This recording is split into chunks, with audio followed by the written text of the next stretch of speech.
Hey guys, hello everyone. This is Professor Nilesh Anandwani.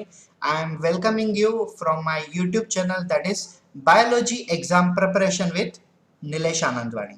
So guys, today's our topic is about nucleus and nuclear organization, and this topic is from the chapter number 8, the cell, the unit of life, from the 11th standard CBSE. So guys, आप सभी लोगों को पता है कि मेरी जो channel है वो सभी बायोलॉजी के स्टूडेंट्स के लिए है, जो student NEET, CET, NET, SET, GATE, PET, IIT, JM जैसी एग्जाम्स की प्रिपरेशन कर रहे हैं, या तो फार्मेसी में है, एग्रीकल्चर फील्ड में है, मेडिकल फील्ड में है, पैथोलॉजी फील्ड में, कहीं पे भी हैं। अगर वो मेडिकल फील्ड या तो बायोलॉजिकल सब्जेक्ट से कहीं पे भी जुड़े, लिंक उनकी है, तो ये चैनल उन लोगों के लिए काफी इंपॉर्टेंट चैनल है। ये आप सभी लोगों के लिए जो भी बायोलॉजी एग्जाम से रिलेटेड प्रिपरेशन करें, तो प्लीज हमारे चैनल को लाइक कर दीजिए, सब्सक्राइब कर दीजिए और बेल आइकन दबाना ना भूलें। तो चलिए आगे टाइम वेस्ट न करते हुए हम हमारे टॉपिक पे आते हैं। तो हमारा टॉपिक है nucleus and nucleus organisation. So let's begin with our topic. So guys, as you can see, this is the 3D structure of our you can say living cell, and in this living cell there is a centrally present nucleus which is surrounded by this orange color endoplasmic reticulum, and there is a Golgi apparatus, there is mitochondria, ribosome, and centriole. Number of organs are tried been shown in the cell by the 3D structure. और यहाँ पे आपको दिख रहा है ये एक animal cell का स्ट्रक्चर है, क्योंकि यहाँ पे गोल्गी यहाँ पे एंडोप्लाज्मिक यहाँ पे क्लोरोप्लास्ट नहीं दिखा रहा है, मतलब ये एनिमल सेल का स्ट्रक्चर है, आप गेसिंग कर सकते हो। तो इस एनिमल स्ट्रक्चर में, एनिमल सेल के स्ट्रक्चर में आपको सेंट्रली प्रेजेंट न्यूक्लियस दिखाई दे रहा है। तो आइए हम न्यूक्लियस के बारे में काफी डिटेल में डिस्कस करते हैं। तो सबसे पहले मैं बता दूं आपको, in 1831 there was a one scientist called as Robert Brown. 1831 में रॉबर्ट ब्राउन नाम के साइंटिस्ट ने न्यूक्लियस की डिस्कवरी की थी, और उसके बाद माइक्रोस्कोप में डिटेल में न्यूक्लियस के बारे में स्टडी किया गया है। तो जब हम इलेक्ट्रॉन माइक्रोस्कोप में न्यूक्लियस को डिटेल में स्टडी करते हैं, तो तब हमें उसके अंदर के पार्ट्स दिखते हैं। तो ये है न्यूक्लियस, और उसके अंदर के पार्ट्स हम जानेंगे। तो उसके अंदर के पार्ट्स हम डिटेल में देखेंगे, नो डाउट, ये भी 3D स्ट्रक्चर है। We will discuss in internal detail parts about the nucleus, but we will mainly focused on genetic material, nuclear membrane, etc. Yes, nucleolus, nucleoplasm. तो सबसे पहले न्यूक्लियस के अंदर क्रोमोसोम पाए जाते हैं। तो मैं पहले आपको एक बार एक बेसिक डेफिनेशन बता दूं न्यूक्लियस की, उसके बाद हम क्रोमोसोम की तरफ जाएंगे। क्या होता है nucleus? Nucleus is nothing but the main central most portion of the cell which basically regulate the functions of a cell. Nucleus क्या होता है? Nucleus यूकेरियोटिक सेल का सेंट्रल मोस्ट पोर्शन ऑर्गन होता है, और वो यूकेरियोटिक सेल की regular activities को कंट्रोल करता है। न्यूक्लियस यूकेरियोटिक सेल का सेंट्रल मोस्ट पोर्शन है, और ये सभी यूकेरियोटिक सेल की एक्टिविटीज को कंट्रोल करता है। इसे हम कहते हैं न्यूक्लियस। न्यूक्लियस रॉबर्ट ब्राउन ने 1831 में सबसे पहले डिस्कवर किया हुआ था। तो आगे चलते हैं क्रोमोसोम की तरफ। तो क्या होते हैं एक्चुअली न्यूक्लियस के अंदर? क्रोमोसोम पाए जाते हैं। तो क्या होते हैं क्रोमोसोम, वो हम देखते हैं। This is structure of chromosome. पहले डेफिनेशन सुन लीजिए। क्रोम क्रोम क्रोम का मतलब होता है कलर, और सोम का मतलब होता है बॉडी। क्रोमो मतलब कलर, सोम मतलब बॉडी। सो मतलब ये कलर बॉडी हुई, और क्रोमोसोम के पास क्रोमोसोम की पूरी बॉडी पे एकदम माइनर थ्रेड जैसे स्ट्रक्चर्स होते हैं, जैसे हम फाइबर्स कहते हैं। तो इसके लिए क्रोमोसोम की डेफिनेशन कैसी होती है? Chromosome is nothing but colour body. Chromosome is nothing but color. Color means chrome and zome means body. Chromosome is nothing but color body which is found in nucleus of every eukaryotic cell. Chromosome is nothing but the, as you can see, देखो यहाँ पे chromosome दिख रहा है और ये nucleus है. Chromosome is nothing but the color body which is found in nucleus of every eukaryotic cell. And all the genetic character present in parents are transferred or inherited to the next generation with the help of chromosome. जो भी character chromosome के अंदर available होते हैं, वो character mother father से next generation में child में क्रोमोसोम ही उनको सभी कैरेक्टर्स को लेके जाते हैं। तो आपको दिख रहा है, देखिए क्रोमोसोम के अंदर ब्लू कलर में डीएनए बताया हुआ है हमने, यस, ये ब्लू कलर में ये डीएनए की डायग्राम है। तो इसका सिंपली मतलब क्या होता है, अगर आप इस डायग्राम में देखो, this is the chromosome, as you can see this is the H shape structure chromosome, और क्रोमोसोम को अगर आप क्रोमोसोम का कुछ अगर थ्रेड को ओपन करो तो आपको ये एक लॉन्ग थ्रेड दिखाई देगा, और इस थ्रेड को अगर आप बेसिकली ओपन करो तो ओपन करने के बाद आपको ये डीएनए का स्ट्रक्चर इस टाइप में दिखाई देगा। So simple logic is that what is the difference between DNA and chromosome, what is the difference between chromosome, DNA and genes. तो एक्चुअली ये एक जैसे ही होते हैं। क्या होता है, gene is nothing but the small piece of DNA. ये देखिए ये डीएनए है, ये डीएनए, तो डीएनए के अंदर ये जो इतने सेगमेंट्स होते हैं, ये छोटे छोटे टुकड़े होते हैं, इन पीसेस को हम कहते हैं genes. So gene is nothing but the small piece और fragment of a DNA, and DNA is nothing but the small segment of a chromosome. तो क्रोमोसोम जब बड़ा स्ट्रक्चर बन, डीएनए का जब एक बड़ा स्ट्रक्चर कंडेंस फॉर्म में स्ट्रक्चर बन जाता है, उस स्ट्रक्चर को हम कहते हैं क्रोमोसोम। तो अभी मैं आपको क्रोमोसोम के बारे में छोटी सी जानकारी दे देता हूँ, क्योंकि we will discuss chromosome in the you can say genetic basis of inheritance, where there is a chromosomal basis of inheritance is also there, but here we will discuss very few property, very few things about chromosome. So this is a H-shaped structure chromosome found in the nucleus of every eukaryotic cell, और bacteria के अंदर chromosome नहीं होता है, bacteria के अंदर nucleoid नाम की चीज होती है। बैक्टीरिया के अंदर क्रोमोसोम की जगह पर न्यूक्लियोइड होता है। Single chromosome have a two chromatid, as you can see, ये जो है इसे हम कहते हैं क्रोमेटिड्स। अगर दो क्रोमेटिड एक ही क्रोमोसोम की होती हैं तो उन्हें हम क्या कहते हैं, सिस्टर क्रोमेटिड। क्या कहते हैं उसे, सिस्टर। तो ये दोनों सिस्टर क्रोमेटिड है, ये दोनों भी सिस्टर क्रोमेटिड है, लेकिन ये दोनों आपस में सिस्टर क्रोमेटिड है और ये दोनों आपस में सिस्टर क्रोमेटिड है। Yes, a two chromatid of a same chromosome is known as a sister chromatid. As you can see, this chromosome have these two chromatid, and these two chromatid are sister chromatid for the own self, and this chromosome have these two chromatid, they are also called sister chromatid. But sister chromatid, this is a sister chromatid of this, and this is sister chromatid of this. लेकिन अगर आप ये देखो, this and this one, or you can say this and this one, this and this one, or this and this one, they are called as a non-sister chromatid. क्या difference है, a two chromatid of a same chromosome is called sister chromatid, and two chromatid of two different chromosome, it is called non-sister chromatid. Two chromatid of a same chromosome is called sister chromatid, and two chromatid of different chromosome is called non-sister chromatid. उसके बाद chromosome में जो दो chromatid है वो आपस में एक सेंटर पॉइंट से जुड़ी हुई होती हैं, जिसे हम कहते हैं सेंट्रोमियर। अगर कहीं पे सी लिखा होता है तो सी का भी मतलब होता है centromere. Two chromatid of each chromosome, two chromatid of a same chromosome, ये दो क्रोमेटिड है एक ही क्रोमोसोम की, two chromatid of same chromosome are connected with each other by the centromere. Remember, the topmost portion of the chromosome is called telomere. The topmost portion of chromosome is called telomere. चलो आगे बढ़ते हैं हम। I hope so आपको यहाँ तक समझ गया होगा। Sister chromatid means two chromatid of same chromosome, and non-sister chromatid means two chromatid of two different chromosome. Next, ये देखिए क्रोमोसोम का structure, this is chromatid, these are also chromatid, and this is centromere. यहाँ पे ये arrow दिखाया हुआ है। Next, now I wanted to tell you guys, generally how many type of chromosomes are there? Generally how many type of chromosomes are there? So chromosomes are of generally two category. One is autosome chromosome, and second one is sex chromosome, also known as a germ chromosome. What is autosome and what is germ chromosome? Autosome chromosomes are basically giving normal character to our body, and sex chromosome decide the gender of an offspring. Yes, autosome chromosome जितने भी होते हैं वो सभी के सभी normal body character transmit करते हैं हमारी बॉडी में, लेकिन जो सेक्स क्रोमोसोम है ये हमारी बॉडी में जेंडर डिसाइड करते हैं। अभी मैं आपको बता दूं, हमारी बॉडी में टोटल क्रोमोसोम कितने हैं? तो टोटल क्रोमोसोम है 46, लेकिन ये कितने पेयर में है?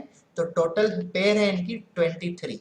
As you can see, the total number of chromosomes are 46, but how many they are in the pair? So chromosome in human being are 23 pair.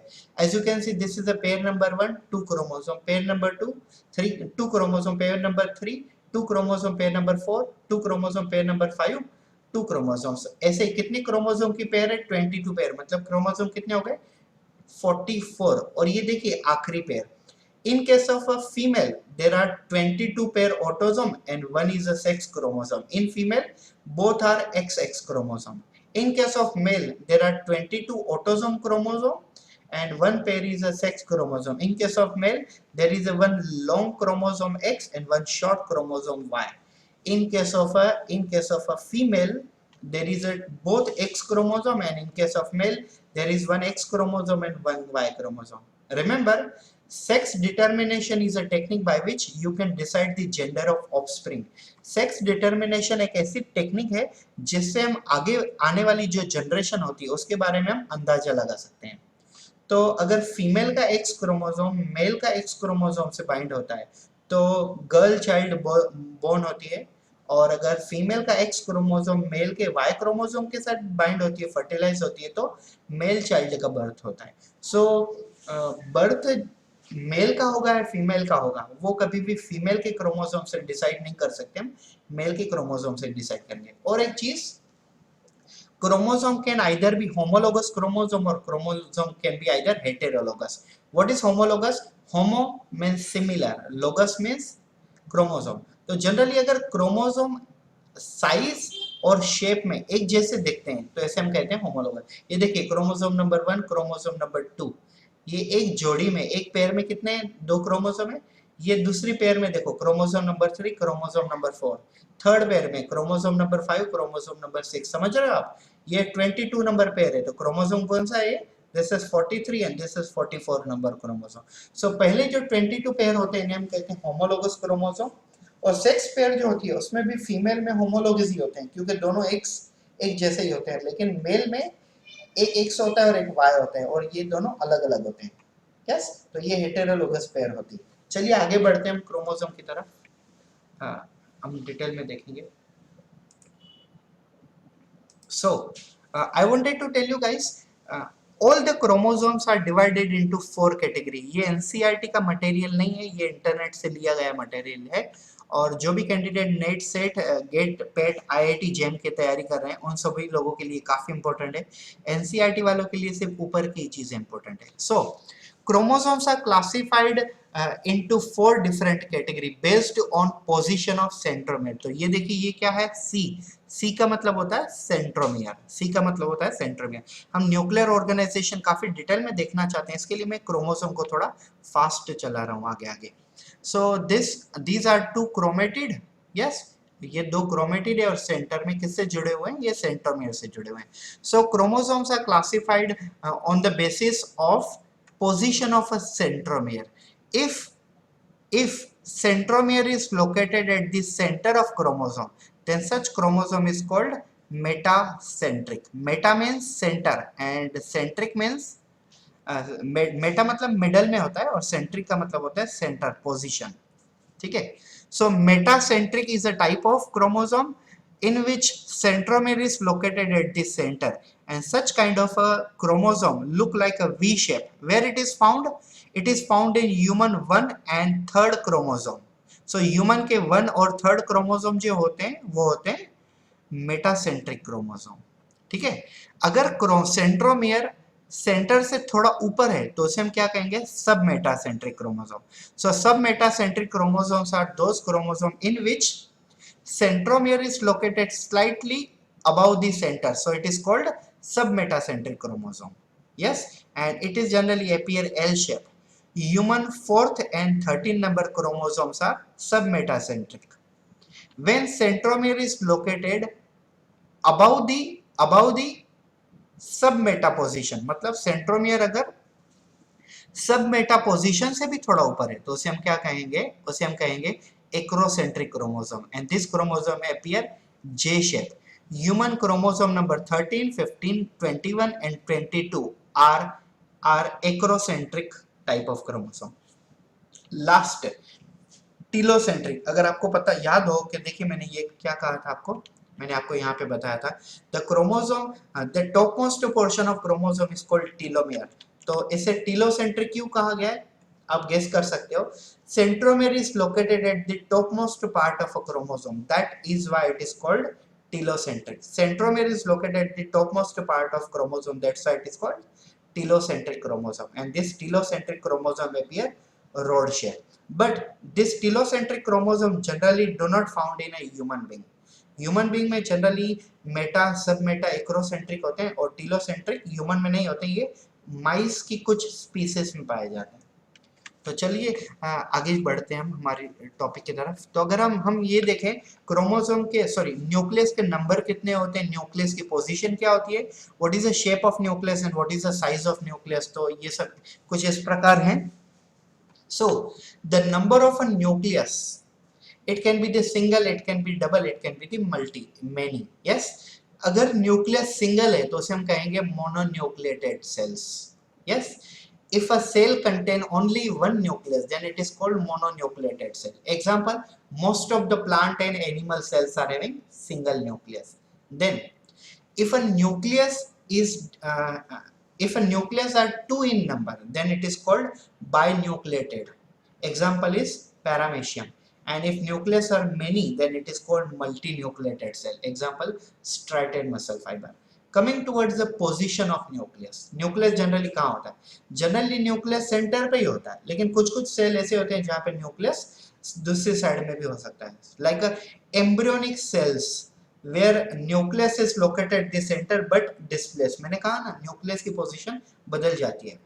In a glandular cells nucleus is located at the basal position, whereas in adipose tissue the nucleus is located in the peripheral position. पता है peripheral, generally nucleus है ना adipose tissue में एकदम corner में चला जाता है. मान लो ये सेंटर है सेल का, तो न्यूक्लियस एकदम कॉर्नर में चला जाएगा क्योंकि पूरा पूरा सेंटर फैट से, एडिपोस साइट्स में हम उसे क्यों कहते हैं, क्योंकि उसमें एडिपो मतलब फैट भरा होता है और फैट भरे होने के कारण न्यूक्लियस बाउंड्री की तरफ चला जाता है.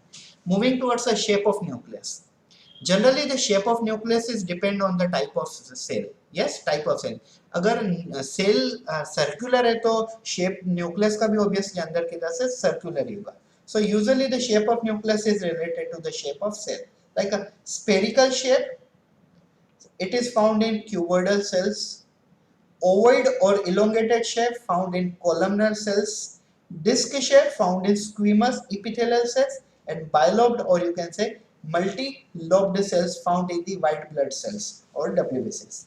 Then size of a nucleus. The size of a nucleus of a cell depends on the volume of the cell, amount of a DNA, protein and metabolic phase of the cell.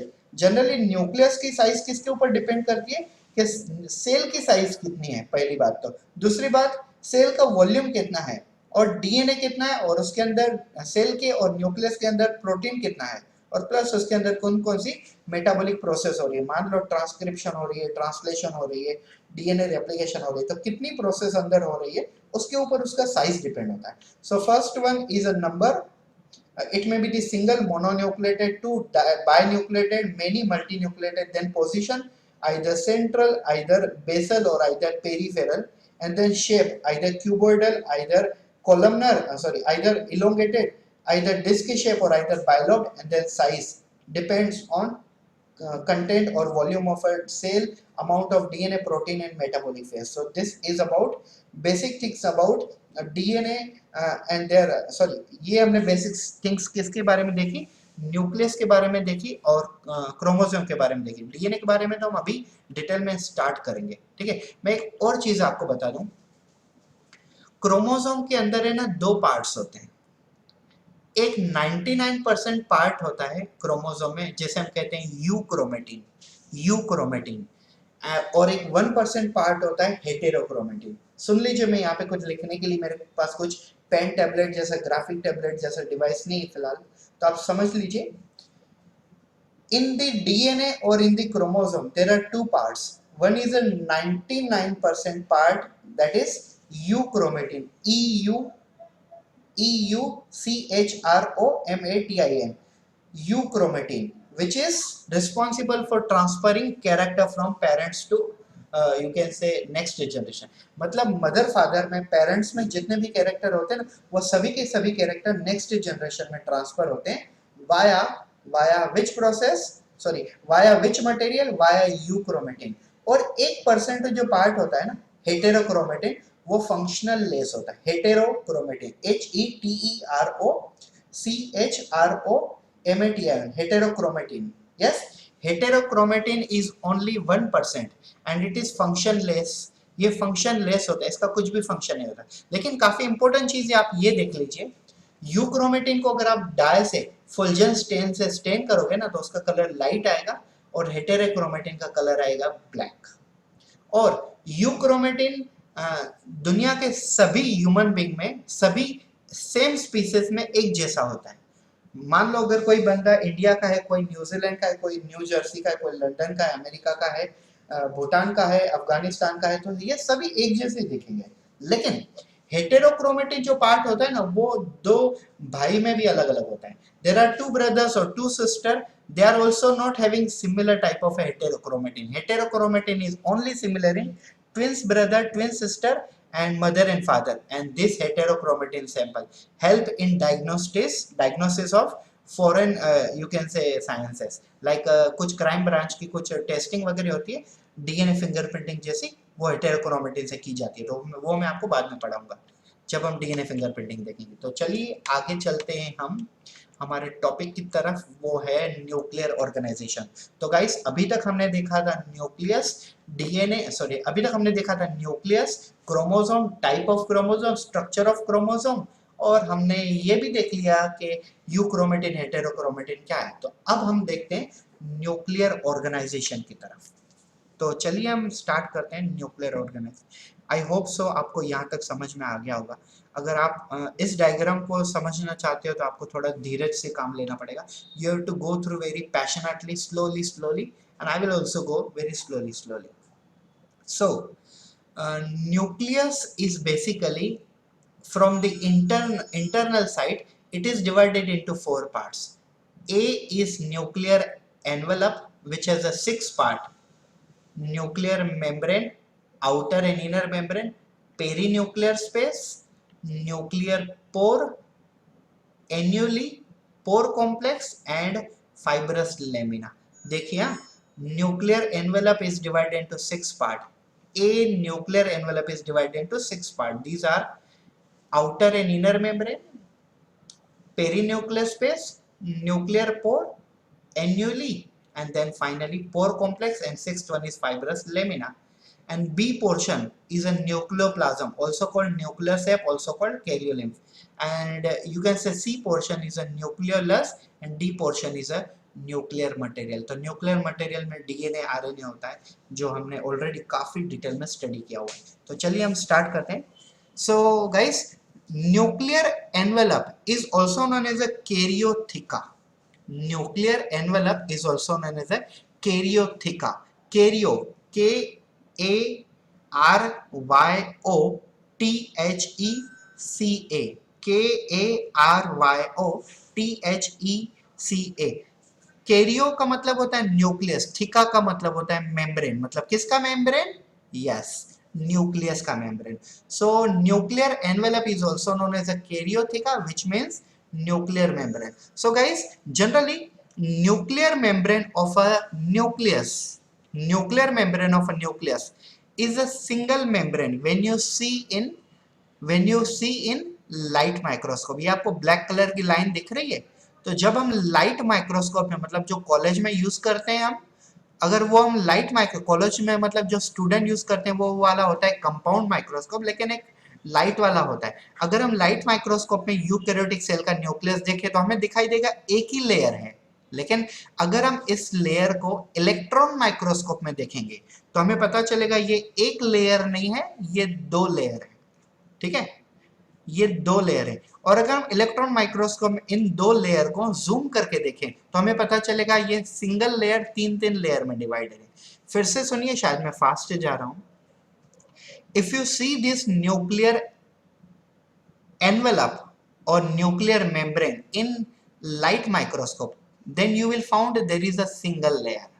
But if you try to see or observe in electron microscope, then you will come to know it is a double membrane. Like this is outer membrane and this one is inner membrane. Can you see this black colored is outer membrane and this is inner membrane. Lekin if you try to zoom in electron microscope furthermost, then you will come to know this outermost layer is further made by three layers, so it is called trilaminar, and this inner is further divided into three layers, it is also trilaminar. So let's begin. A nuclear envelope is divided into six part, such as the first one is you can say nuclear membrane. Nuclear envelope के 6 part है. Nuclear envelope is divided into 6 part. First is nuclear membrane, second one is perinuclear space, third one is nuclear pore, fourth one is annuli, fifth one is pore complex, and the sixth one is fibrous lamina. So let's begin with first nuclear membrane. There are double nuclear membrane in the nucleus. This is outer nuclear membrane, which is further divided into three layer called trilaminar, and this is inner membrane, which is also divided into three layer, also known as a trilaminar. The size of this outer membrane is about 7 to 8 nanometer, and the size of this inner membrane is also nearby same 7 to 8 nanometer. Okay, the gap between this outer and inner membrane, this is called perinuclear space. क्यों? क्योंकि ये दोनों nuclear membrane के बीच में है और इसे हम कहते हैं पेरीन्यूक्लियर स्पेस. पेरीन्यूक्लियर स्पेस की जनरली साइज होती है 20 नैनोमीटर. ये देखिए, ये यहाँ से इनर मेम्ब्रेन से लेके आउटर मेम्ब्रेन के बीच में जितना भी गैप है उस गैप को हम कहेंगे perinuclear space, and this perinuclear space है around 20 nanometre you can say gap. Then there is a nuclear pore. तो न्यूक्लियर पोर क्या होता है? In the year 1950 Callan and Tomlin, Callan CALLAN and Tomlin TOMLIN, 1950 में Kellen और Tomlin इन दोनों scientist ने ये न्यूक्लियर पोर की डिस्कवरी की थी. यस, न्यूक्लियर पोर की इन्होंने कहां से डिस्कवरी की थी? एम्फीबियन सेल में से, एम्फीबियन के एग में से, या तो उस साइड में कहो. Nuclear envelope is perforated and have a very small pore. This is called nuclear pore. Nuclear membrane के बीच में पेरीन्यूक्लियर स्पेस में एक पोर जैसा एक स्ट्रक्चर होता है जिसे हम कहते हैं nuclear pore, and it was discovered by Kellen and Tomlin. Remember, surrounding to this nuclear membrane there is a electronic dense ring is available. This electronic dense ring is called annuli. आपको ये दिख रहे हैं सब lining to line, मैंने कितना clearly draw किया हुआ है. देखिए, मतलब ये बनाई है मैंने डायग्राम फोटोशॉप में. This is outer membrane, this is inner membrane, और बीच में जो है इसे हम कहते हैं पेरीन्यूक्लियर स्पेस. पेरीन्यूक्लियर स्पेस में केलन और टॉमलिन ने एम्फीबियन oocyte में ये डिस्कवर किया था, और ये है न्यूक्लियर पोर. और न्यूक्लियर पोर के ऊपर एक इलेक्ट्रॉनिक डेंस रिंग होती है, and this electronic dense ring is known as a annuli. Okay, then come to the you can say pore complex. What is pore complex? Pore complex is an organ which is combination of nuclear pore plus annuli. Nuclear pore और annuli इन दोनों को मिला के क्या बनता है? पोर complex बनता है. Now come to the organ nuclear lamina और फाइब्रस लेमिना. तो आप ये देखिए, ये है न्यूक्लियस. यहाँ पे आइए आप, सी दिस इज न्यूक्लियस. ठीक है, this one is nucleus. So this red color line is outer membrane of nucleus, which is connected with a endoplasmic reticulum, and inner membrane is connected with a nuclear internal material. So simple logic is that this fibrous lamina is the internal part of a nuclear membrane. This fibrous lamina or nuclear lamina is a internal part of a nuclear membrane, which is the 6th number part of nuclear envelope. तो फिर से देख लीजिए ये 6 part कौन से थे, आपको अभी याद हो गया होगा. Nuclear envelope is having 6 parts. First is outer and inner membrane, you can call nuclear membrane. Second one is perinuclear space, third one is nuclear pore, fourth one is annuli, and fifth one is pore complex, and sixth one is nuclear lamina और fibrous lamina. Okay चलिए हम आगे बढ़ते हैं second part की तरफ, nucleoplasm. Nucleoplasm also known as a nuclear sap or also known as a karyolymph. मैं बताता हूँ क्यों ऐसा. न्यूक्लियो मतलब न्यूक्लियस, प्लाज्म मतलब प्लाज्म मतलब साइटोप्लाज्म जैसा, जैसे ये है साइटोप्लाज्म. आपको पता है इन दोनों डायग्राम में क्या डिफरेंस है? ये पूरी सेल बताइए और ये जो ऑरेंज कलर का न्यूक्लियस है वही है ये न्यूक्लियस. तो साइटोप्लाज्म में जैसे साइटोप्लाज्म में जैसे जेल होता है, जैसे हम प्लाज्मा कहते हैं, यस, सेम वे न्यूक्लियस में भी जेली जैसा मटेरियल होगा तो उसे हम क्या कहेंगे? न्यूक्लियोप्लाज्म. उसे हम क्या कहेंगे? Nucleoplasm. Then cytoplasm also have a mineral and water, and mineral plus water we called sap. So this water and minerals are also present in this you can say nucleoplasm, therefore it is called nuclear sap. And this is transparent in color, and transparent material is always called lymph. Actually this is karyolymph, यहाँ पे y लिखना रह गया है. This is karyolymph. Karyo means nucleus and lymph means transparent fluid. I hope so you are getting this concept clearly now.